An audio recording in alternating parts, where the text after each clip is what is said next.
মক্কার মসজিদুল হারামের ইমাম শেখ আব্দুর রহমান আস-সুদাইস হাফিজাহুল্লাহ, তার কাছে সৌদি আরবের কিছু যুবকরা এসেছিলেন। এসে বললেন, শেখ, প্রতি বছর রমজান আসলেই আমরা অনেক প্ল্যান প্রোগ্রাম করি, অনেক কোরআন খতম দিব, অনেক নেক আমল করব, দোয়া রোনাজারি করব, দান সাদাকা করব।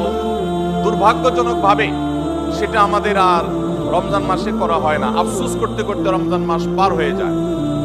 আপনি আমাদেরকে পরামর্শ দিন, কেন আমাদের প্রতি বছর জীবনে রমজান আসে অথচ সেটা সঠিক ব্যবহার করতে পারি না।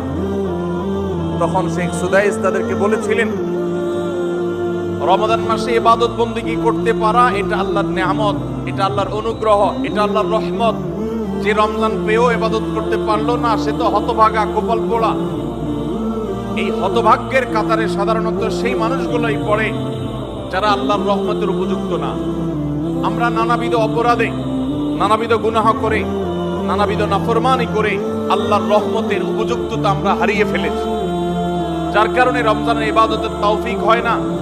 এই জন্য তিনি তাদেরকে নসিহা করেছিলেন যে আমি তোমাদেরকে উপদেশ দিচ্ছি, রমজান আসার আগে থেকেই আগের যে সমস্ত গুনাহ খাতা হয়েছে, যে সমস্ত নাফরমানি হয়েছে, আল্লাহর অবাধ্যতা হয়েছে, সেগুলোর জন্য চোখের পানি ফেলে রোনাজারি করে আল্লাহর কাছে ক্ষমা চাও। আল্লাহর কাছে ক্ষমা চেয়ে যদি আগের সবগুলোকে ভ্যানিশ করতে পারো তাহলে আল্লাহর কাছে রহমতের উপযুক্ত হবে। বিষয়টা অনেকটা হালখাতার মতো। আপনার আগের দেনা দায় সব যখন পরিশোধ করে দিয়েছেন, নতুন করে আবার আপনি ধার করার, বাকিতে নেওয়ার উপযুক্ততা আপনার অর্জন হবে। ঠিক একইভাবে আমাদের নানা নাফরমানের কারণে আল্লাহর রহমত থেকে আমরা দূরে সরে গেছি।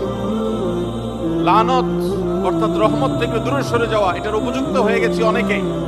এই জন্য ভাইরা, এখন থেকে রমাদানের প্রস্তুতির নিয়তে আল্লাহর কাছে তওবা করা, গুনাহ মাফ চাওয়া, ইস্তিগফার করা, জীবন পরিবর্তন করবার সংকল্প করা, এটা হবে আমাদের রমাদানের প্রথম প্রস্তুতি। চেষ্টা করবো তো ইনশাআল্লাহ।